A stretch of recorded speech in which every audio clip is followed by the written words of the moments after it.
Je vais donner la parole à Monsieur Teston, si le rapporteur est d'accord, et Monsieur Fichet qui l'ont demandé.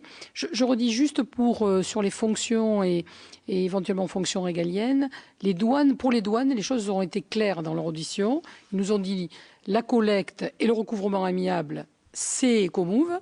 Le recouvrement forcé, c'est nous. Voilà. Et eux, ils ont fait ce partage d'une manière assez claire et voilà. Monsieur Michel Teston. Merci Madame la Présidente. Messieurs les présidents, messieurs les conseillers maîtres, vous avez indiqué que le partenariat public-privé pour la mise en œuvre de l'écotaxe poids lourds n'a pas fait encore l'objet d'un contrôle de la Cour des comptes. Par contre, la Cour a très certainement contrôlé d'autres contrats de partenariat public-privé dont l'environnement était ou est certes différent. Ceci étant, j'en tire la conclusion que la Cour a dû commencer à se faire une idée précise des domaines, des cas, des situations où il vaut mieux ne pas recourir au partenariat public-privé. Et cette expérience que vous avez certainement acquise vous permet-elle de vous prononcer dès à présent sur la question majeure de la pertinence d'avoir recouru au PPP pour la mise en œuvre de l'écotaxe poids lourds? Bien, effectivement, monsieur le sénateur, comme vous le dites, nous avons acquis une certaine expérience que mes collègues ont essayé d'illustrer. Alors, votre question a le mérite de la simplicité, mais je crains de ne pas pouvoir vous faire une réponse aussi simple, parce qu'on ne peut pas dire in abstracto le PPP c'est bien ou c'est mal, ou il est déconseillé ou conseillé de l'utiliser dans tel ou tel cas. Ce que nous avons constaté, c'est quand même que un bilan, je dirais, en demi-teinte, mais pas nécessairement négatif en matière pénitentiaire, avec toutes les atténuations qu'a rappelé mon collègue Vincent Lénat. Dans le domaine des PPP hospitaliers, malgré tout, on pourrait presque répondre à votre question, et on s'aperçoit qu'un PPP pour construire un hôpital en entier, c'est sans doute pas une formule très heureuse, mais eu égard à la nature même de ce qu'est un hôpital, avec l'évolution des besoins fonctionnels, puisqu'il est très important dans un contrat de partenariat d'avoir une définition, j'allais dire, quasi intangible du programme fonctionnel. Et de s'y tenir pour avoir un contrat relativement équilibré avec l'entreprise privée. C'est très difficile en matière hospitalière. Et d'ailleurs, on constate que les derniers PPP sont concentrés sur des ouvrages plus modestes, peut-être complexes, mais plus modestes et plus des chaufferies, des histoires de ce genre-là. Mais l'hôpital sud-francilien est l'expérience de ce qu'il ne faut pas faire. Enfin, il ne faut pas recommencer. Après, si vous voulez, nous reviendrons bientôt sur les prisons, puisque ça se déroule, il y a d'autres programmes, donc on recommencera. Si vous voulez, c'est la question que vous posez, monsieur le sénateur, est un peu celle qui est aussi posée de savoir s'il faut mieux avoir une exploitation en régie ou en délégation de service public de l'eau, de l'assainissement. C'est très difficile d'avoir une réponse générale. Il faut en général regarder, si vous voulez, les contrats ou les dispositifs et surtout arriver à comparer ce qui est comparable. L'un de nos soucis quand même pour pouvoir répondre à votre question, c'est quand même sur la durée de pouvoir comparer une solution en contrat de partenariat avec une solution, j'allais dire, tout public. Et c'est d'ailleurs un des reproches que l'on faisait à la direction de l'administration pénitentiaire en leur disant « gardez du tout public pour qu'on puisse continuer à comparer. Si vous déléguez tout, on n'arrivera plus à comparer. » Donc voilà, je suis désolé, je vous fais une réponse, je dirais, un peu impressionniste, mais voilà, c'est une réponse de contrôle.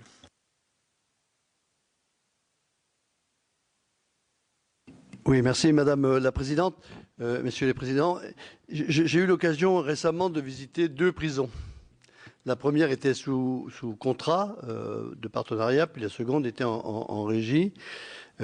Et là, effectivement, on mesure bien tout l'intérêt d'un contrat de partenariat public-privé. Et le directeur de première prison nous disait, effectivement, c'est efficace parce qu'on mesure bien que les clauses sont bien respectées, l'efficacité, les délais d'intervention, etc. Et tu sais, c'est en matière de sécurité, c'est important dans les prisons qu'ils soient très réactifs. Dans l'autre, le directeur nous disait, moi, je suis absolument pas d'accord pour le partenariat public-privé parce que je veux garder la maîtrise et je n'ai pas confiance et j'observe que ce qui se passe chez mon collègue n'est pas satisfaisant. Mais en tous les cas, on peut comparer les deux choses et ça va bien. Là, dans le cas que l'on traite aujourd'hui sur EcoMove, moi, j'ai beaucoup de mal à approcher, à comprendre un petit peu comment le contrat encadre parfaitement la relation qu'il peut y avoir entre l'État et son co-contractant.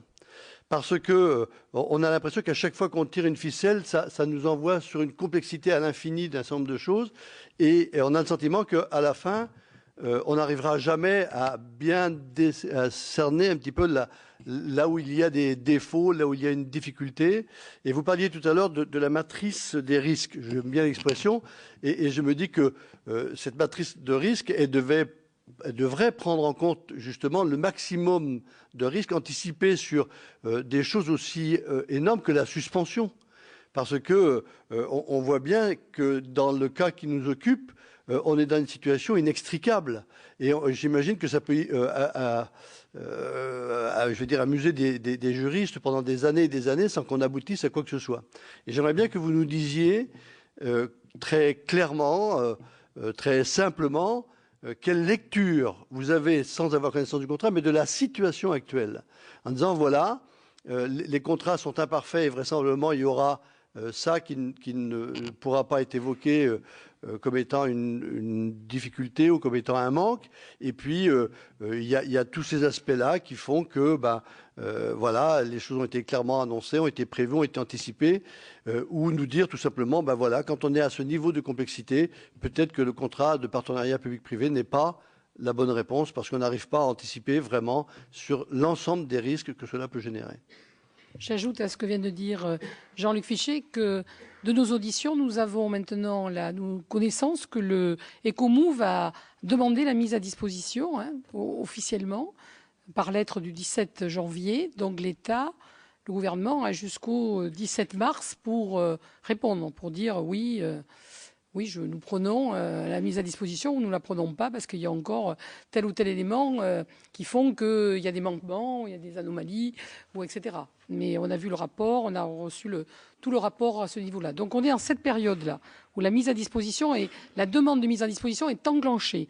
Et nous avons tous bien compris que c'est un moment capital dans un PPP. Alors, je vous passe la parole. On ne peut que faire là encore, les questions sont pertinentes. Il faut effectivement regarder le contrat. J'ai laissé mon collègue François-Roger Casala. Moi, ce que je voudrais souligner, c'est que les PPP, c'est déjà en soi une catégorie spécifique, et celle-ci est encore une catégorie spécifique dans le spécifique, puisque comme vous le disiez très bien, Madame la rapporteure, c'est une mission régalienne qui est alors pour partie confiée avec le partage. Mais il a fallu quand même un texte de loi qui a été voté par le Parlement. Donc voilà. Et allié avec une formule de contrat de partenariat, ce qui fait sa grande spécificité. Voilà, je ne sais pas si mon collègue François-Roger Casala peut compléter. J'ai pas grand-chose de plus à ajouter. Effectivement, la situation actuelle, la lecture, c'est que mais là, c'est en lisant les journaux. C'est normalement pas. Enfin, on essaie de pas toujours faire nos rapports comme ça, donc c'est un peu difficile de le lire de manière très précise. Effectivement, il y a cette demande de mise à disposition. Il appartient au ministre et vraisemblablement au gouvernement de se prononcer là-dessus, compte tenu de l'analyse juridique, technique et financière qu'ils font de la situation. Alors je dirais d'un autre point de vue, qui est en fait le seul sur lequel la Cour se soit exprimée publiquement jusqu'à présent, je faisais référence à ce référé sur le Grenelle de l'environnement. La situation actuelle, c'est qu'il y a un manque à gagner considérable pour le financement des infrastructures de transport. C'est ça la situation actuelle. Et qu'on ne sait pas très bien comment on pourra le rattraper. La préoccupation qu'on avait exprimée dans le référé de 2011, c'était précisément le retard mis à la mise en place. Alors, il n'y avait pas que l'écotaxe, il y avait aussi la fameuse redevance carbone. Le retard mis aux recettes fiscales, si je puis dire, du Grenelle pour l'environnement. Alors, il y en a une qui est plus très vivace, hein, c'est la taxe carbone. Il y en a une autre qui paraissait poussée par tout le monde, qui était l'écotaxe, poids lourd. Mais là, déjà, on constatait des retards importants et déjà, on se préoccupait de la manière dont les objectifs en termes à la fois de financement d'infrastructures, mais également de report modal, parce que c'était ça aussi la raison d'être de l'écotaxe, allait être remplie. On se posait la question en 2011, je crois qu'on peut se la poser encore plus en février 2014.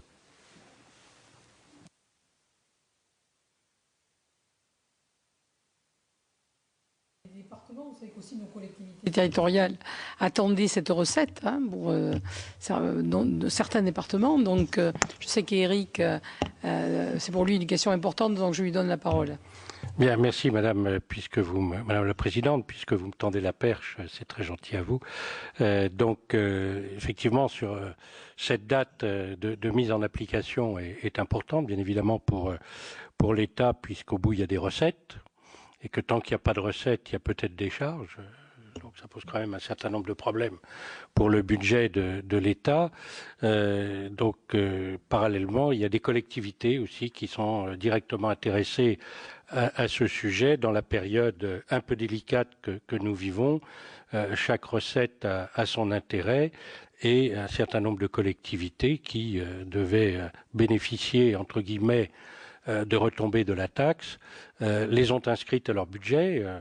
Certaines avaient commencé d'ailleurs presque en 2012, si j'ose dire, puis en 2013, puis pour 2014, et maintenant elles savent bien qu'elles doivent mettre un trait sur ces recettes qui sont importantes, qui peuvent être importantes.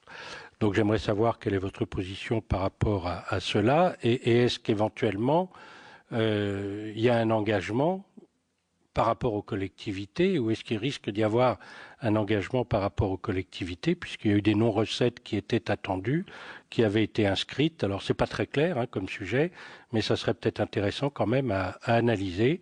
Moi je peux vous dire les sommes que j'attendais, qui sont assez substantielles, dans la mesure où l'État a transféré la totalité de ses routes nationales aux collectivités, et en échange, on pouvait espérer un jour des recettes, et qu'elles n'aillent pas seulement à la FIP, mais qu'elles aillent aussi aux collectivités qui avaient bénéficié des largesses de l'État dans les dons de routes nationales. Voilà la question que j'aurais aimé poser. Simplement pour les PPP, j'ai une petite incidence, parce que j'ai lu le rapport, j'ai lu des extraits du rapport qui va être présenté tout à l'heure par le président de la Cour des comptes, et j'ai vu qu'il y avait tout un chapitre sur les PPP. Alors, je me permets, alors j'ai lu que l'extrait, donc j'ai pas encore lu les 1900 pages, je crois, ou 1800 pages, puisqu'il n'est pas encore imprimé pour ce qui nous concerne, mais dans les extraits, j'ai regardé la partie PPP, et je voudrais simplement dire à mes collègues, faire attention au titre qui est un peu trompeur, parce que le sous-titre, c'est dans les hôpitaux, Donc je me permets d'insister, donc il ne faudrait pas, comme certains ont tendance à faire des raccourcis, qu'ils aient le sentiment que le titre s'applique à tout, il s'applique aux hôpitaux, et là il y a une analyse très détaillée sur les hôpitaux. Donc, je me permets de vous renvoyer à ce document intéressant. Monsieur Vacca ? Oui, monsieur le sénateur, je vous remercie de faire de la publicité pour le rapport public annuel de la Cour dont j'avais parlé, nous avions parlé au début de notre intervention. Effectivement, il s'agit bien des PPP hospitaliers. Il n'y a pas d'ambiguïté. Bon, par rapport au sujet que vous soulevez, je n'ai pas immédiatement d'éléments de réponse. Effectivement, on peut faire les constats que vous faites. Ce sera certainement un sujet sur lequel, de toute façon, sous l'angle, puisque comme le disait très bien mon collègue François Roger-Casala, il y a l'angle du contrat lui-même, et puis il y a un aspect plus général, recettes de l'État ou manque à gagner sur les recettes, et recettes donc des collectivités territoriales. Donc je pense que dans les prochains travaux annuels récurrents de la Cour sur l'exécution du budget, dans le prochain rapport sur les finances publiques locales, bien je ne préside plus la formation qui a produit le premier rapport finances publiques locales, sans trop m'avancer, je pense qu'on reviendra certainement sur ces sujets-là. Voilà, on y reviendra. Et effectivement, de toute façon, je dirais, l'ensemble est extrêmement complexe parce qu'il faut aussi apprécier les relations entre l'État et l'AFIFT.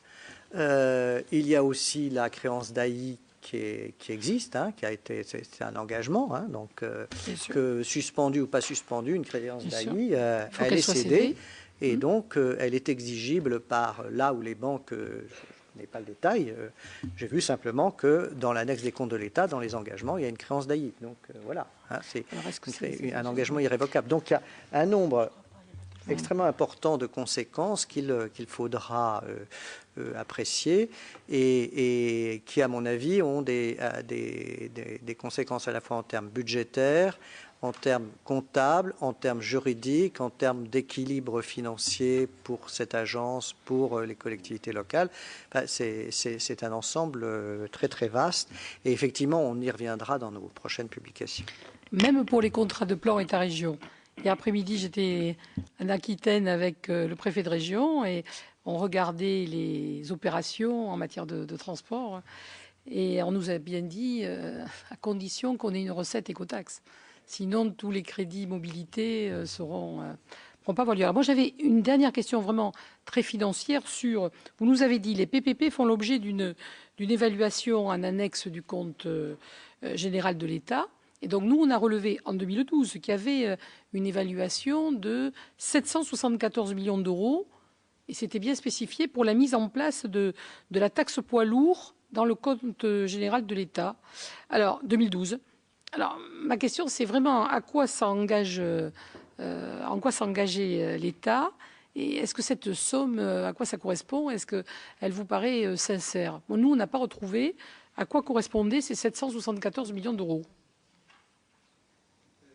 Alors, moi, parce qu'il ça figure à plusieurs endroits. Hein. À la page 225 de l'annexe du compte général de l'État 2012, alors il faudra regarder dans 2 mois l'annexe du compte général de l'État 2013. Hein. On a une ligne mise en place de la taxe poids lourd, avec cession d'AI sur garantie visant à financer 59,5% du loyer financier d'investissement, 668,7 millions. Ça, c'est la créance d'AI. Et puis, le montant, enfin, je ne reprends pas les chiffres, des 2 loyers, enfin, le loyer de construction et le loyer annuel d'entretien, de maintenance et de renouvellement. Alors ça, ce sont, si vous voulez, les engagements en 2012. Dans la logique, en 2012, attention, hein, mais dans la logique, à l'instant T où l'ouvrage est livré, vous devriez avoir dans les immobilisations de l'État le montant de l'immobilisation, c'est-à-dire la valeur actualisée du coût de l'investissement, attention, pas le fonctionnement, la valeur, et du financement, et puis la dette équivalente. Hein. Donc c'est à mon avis, il faut regarder à plusieurs... Donc ce chiffre va véritablement beaucoup changer en 2013. Je vous dis ça sous réserve, n'étant que le modeste président de la 4e Chambre, c'est sous réserve des travaux de certification des comptes de l'État faits par la 1re Chambre, ainsi que des travaux sur l'exécution du budget de l'État. Je vous donne ma réaction, puisque j'ai fait comme vous, Madame la Présidente, j'ai cherché quel était les chiffres. Et donc il y a bien la créance d'AI dedans, quand même. Voilà, c'est même le plus gros chiffre. Et il y a aussi une autorisation d'engagement qui existe depuis 2011 entre l'État et l'AFITF. D'accord, merci beaucoup, M. Roulin. Madame la rapporteure, non? Mes chers collègues, écoutez, il me reste vraiment à vous remercier. On va continuer à vous lire et à suivre vos travaux, puisque donc sur l'exécution de la loi de finances 2014, vous allez avoir aussi beaucoup à dire, effectivement, sur ces questions-là. Nous, on aura rendu notre rapport depuis bien avant. Merci beaucoup, Monsieur le Président.